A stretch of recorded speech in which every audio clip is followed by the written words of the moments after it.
لا حول ولا قوة إلا بالله العلي العظيم. أعوذ بالله من الشيطان اللعين الرجيم. بسم الله الرحمن الرحيم. الحمد لله رب العالمين. الصلاة والسلام على أشرف الأنبياء والمرسلين خاتم النبيين سيدنا ومولانا أبي القاسم محمد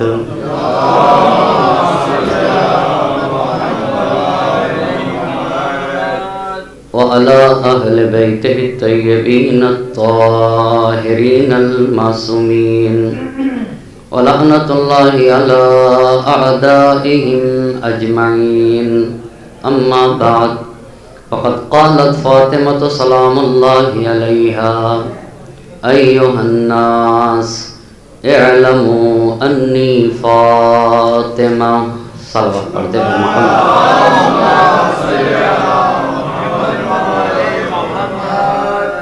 عزائے فاطمیہ کا اہتمام کیا گیا ہے اور عنوان گفتگو ہے فاطمہ کیا ہیں. اس گفتگو پہ، اس عنوان پہ گفتگو کرنے کے لیے خطبہ فطر کے جس فقرے کو سرنامے سخن قرار دیا ہے، اس میں نبی کی دختر گرامی کا ارشاد ہو رہا ہے: ایھا الناس اعلموا انی فاطمہ. اے لوگوں پہچانو میں فاطمہ ہوں. سال گزشتہ بھی اسی عنوان پہ آپ کے درمیان 5 روز گفتگو کی ہے، جس میں یہ بتایا تھا کہ فاطمہ تحفہ الہی ہیں، فاطمہ اسوہ اور آئیڈیل ہیں. پر اس سال چند اہم نکات کو آپ کی خدمت میں پیش کرنے کی کوشش کروں گا. اعلموا انی فاطمہ. اے لوگو پہچانو میں فاطمہ ہوں. بہت توجہ کریے گا، اس لیے کہ جو کچھ بھی اللہ کے نبی نے ارشاد فرمایا وہ سب فاطمہ کے لیے. اگر کہا تو یہ کہا فاطمہ تو بضعۃ منی، فاطمہ میرا ٹکڑا ہے، کوئی اور نہیں. فاطمہ طاہرہ ہیں، کوئی اور نہیں. فاطمہ صدیقہ ہیں، کوئی اور نہیں.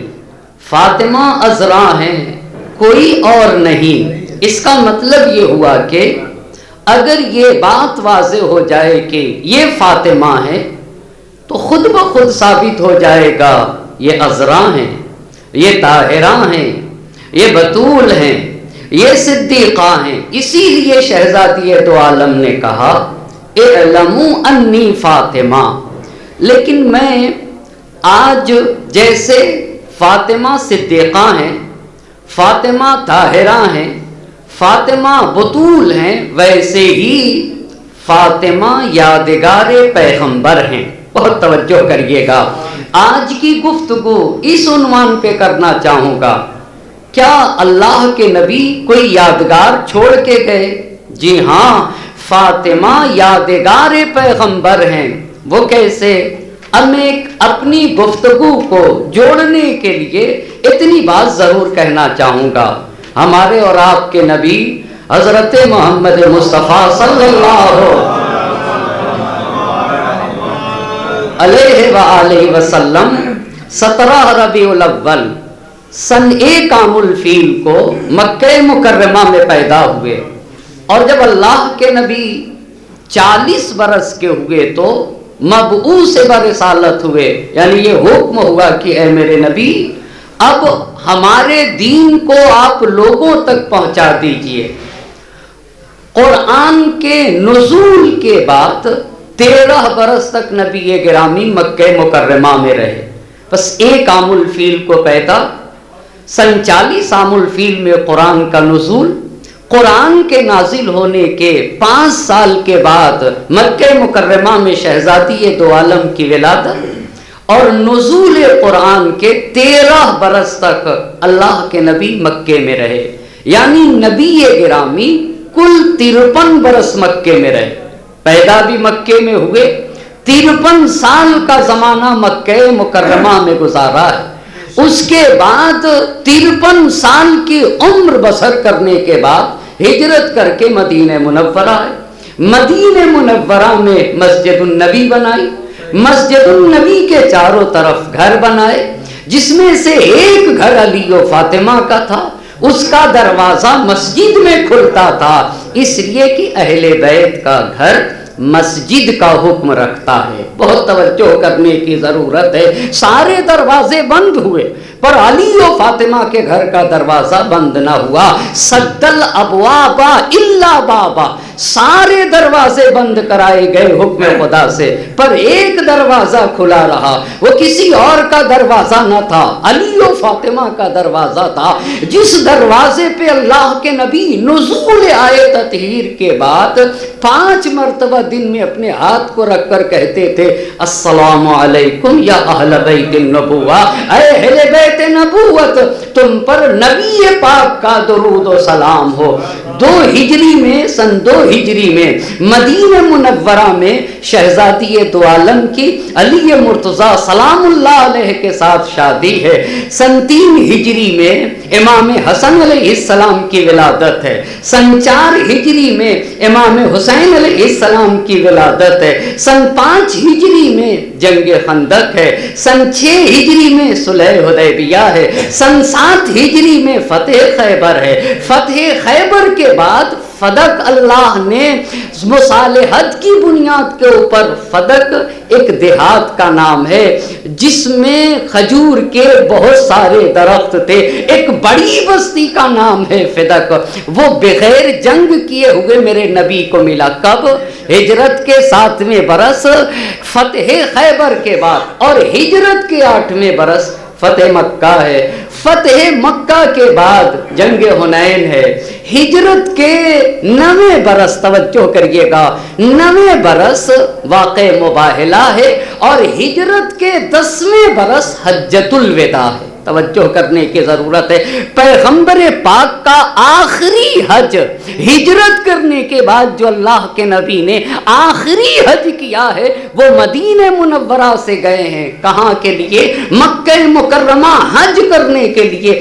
آج کی گفتگو کا عنوان ہے فاطمہ یادگار پیغمبر ہیں۔ اب بہت توجہ کریے گا، حج بھی 3 طرح کا ہوتا ہے، 3 طرح کے۔ ایک حج کو حج تمتع کہا جاتا ہے، ایک حج کو حج قران کہا جاتا، اور ایک حج کا نام ہے حج افراد۔ بس حج تمتع، حج قران، اور کون سا حج ہے؟ حج افراد۔ کبھی اور اس کی وضاحت کروں گا، آج بالکل وضاحت کا موقع نہیں ہے مگر کرنا چاہوں گا۔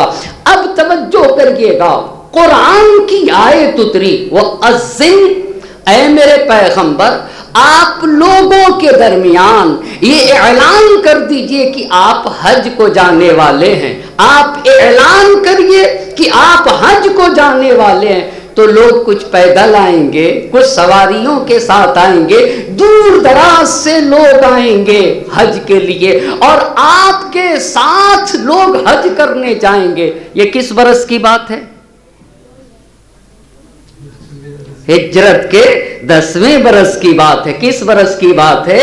ہجرت کے 10ویں برس کی بات ہے، حجۃ الوداع میرے نبی کا ہے۔ اچھا، تو تاریخ نے لکھا، پیغمبر نے، ایک بات تو ہر انسان کو سوچنا چاہیے، آخر حجۃ الوداع میں 1 لاکھ سے زیادہ کا مجمع کہاں سے آیا؟ اسے میں کہنا چاہوں گا، حجۃ الوداع میں اتنا مجمع کہاں سے آیا؟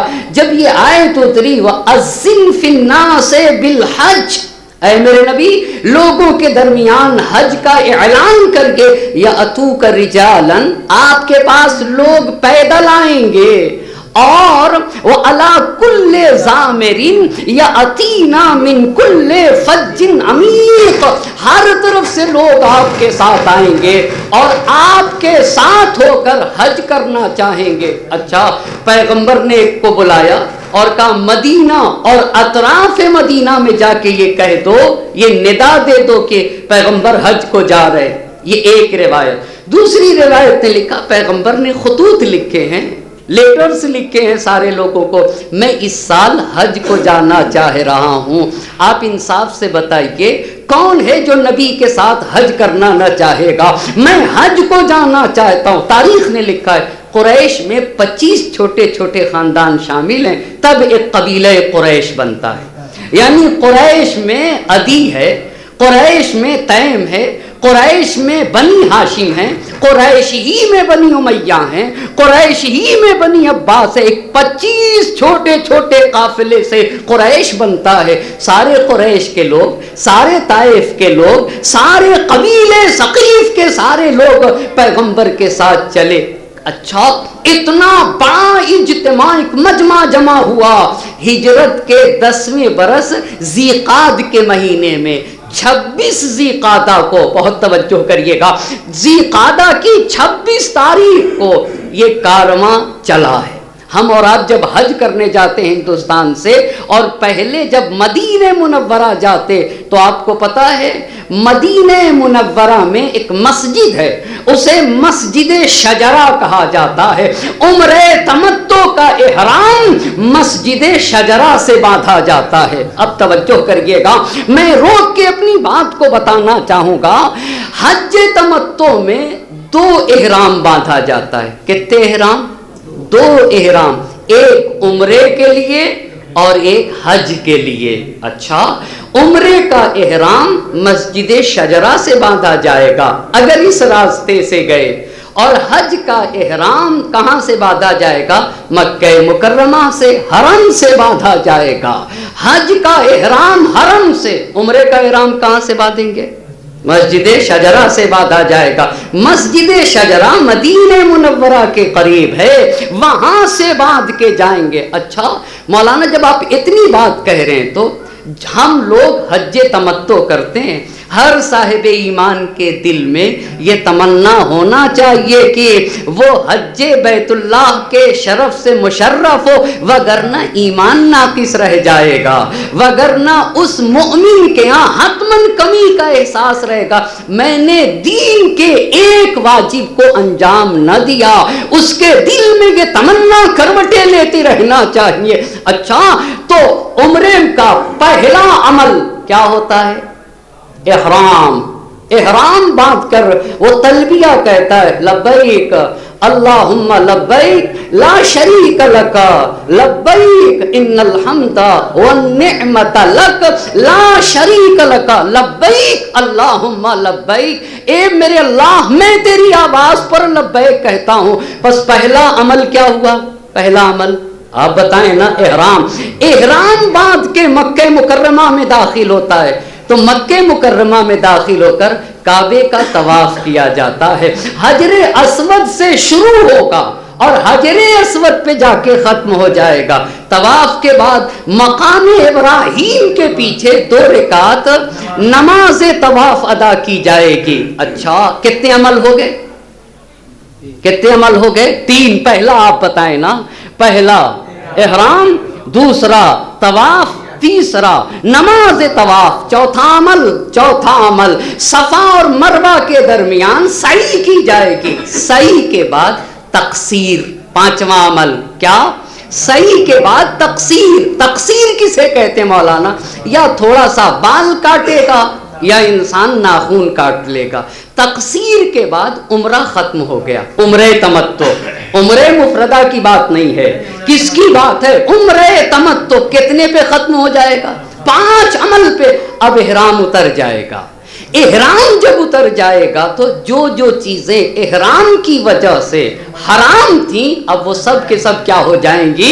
حلال ہو جائیں گے. جب عمرے تمتع کا، بہت توجہ کرے گا میرا مجمع، جب عمرے تمتع کا احرام باندھتا ہے انسان تو جہاں اور ساری چیزیں حرام ہوتی ہیں وہیں پہ انسان کے اوپر اس کی شریک حیات بھی حرام ہو جاتی ہے. اچھا شریک ہے، اور جب احرام اتار دیتا ہے تو جو جو چیزیں حرام تھیں وہ چیزیں کیا ہو جائیں گی؟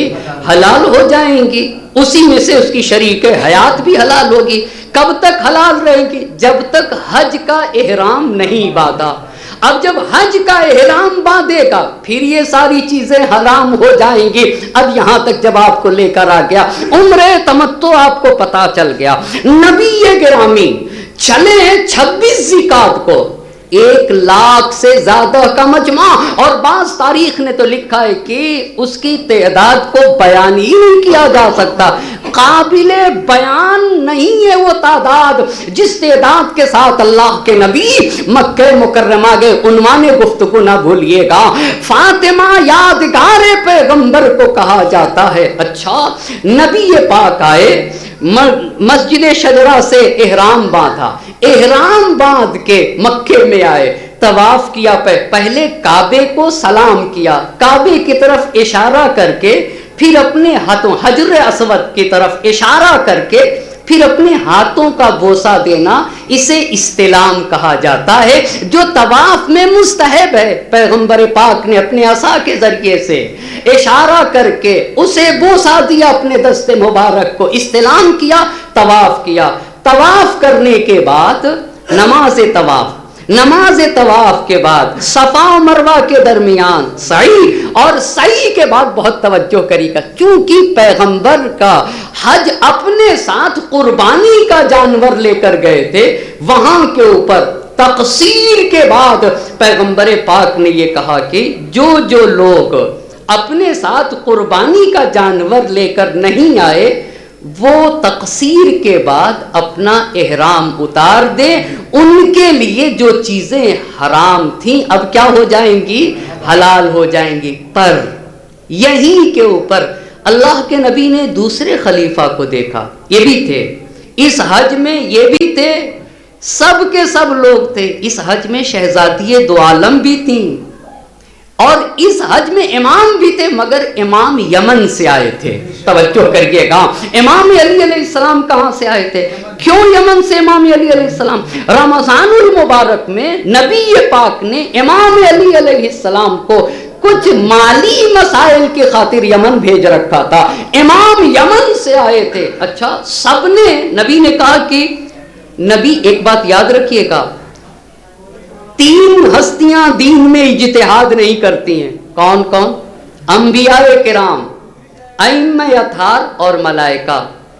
ان کے سامنے دین بالکل ایسے ہوتا ہے جیسے یہ انگلیاں ہوتی ہیں.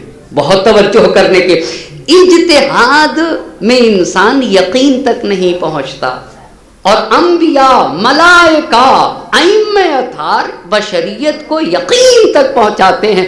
آپ کو پتا، یوں کہوں دوسرے لفظوں میں، اگر دنیا میں یہ 3 عظیم ہستیاں نہ ہوتی، انبیاء کرام نہ ہوتے، ائمہ اطہار علیہ السلام نہ ہوتے اور ملائکہ نہ ہوتے تو بشریت کبھی بھی یقین تک پہنچ ہی نہیں سکتی تھی، کبھی بھی منزل علم اور منزل یقین تک نہیں پہنچ سکتی تھی. یہ علم لدنی کے مالک ہوتے. تو نبی گرامی نے کیا کہا کہ جو لوگ اپنے ساتھ قربانی کا جانور لے کے نہیں آئے ہیں وہ کیا کریں؟ تقصیر کے بعد احرام اتاریں، ان کے لیے چیزیں کیا ہو جائیں گی؟ حلال ہو جائیں گی. تو دوسرے کو دیکھا کہ یہ احرام باندھے ہوئے کھڑے ہیں ابھی تک. بہت توجہ کریے گا، کیوں یہ سارے مسئلے نبی کے بعد؟ کہا کہ تم نے احرام نہیں اتارا. بات یہ کہ نبی چونکہ قربانی لے کر آئے تھے، ان کا حج قران تھا، ان کا حکم تھا کہ وہ تب اتاریں گے احرام جب 10 ذی الحجہ کو قربانی کر لیں گے، تب وہ اتاریں گے. تو ان سے کہا بھئی تم تو قربانی لے کر آئے نہیں تھے، تم نے کیوں نہیں احرام اتارا؟ آپ کو پتا ہے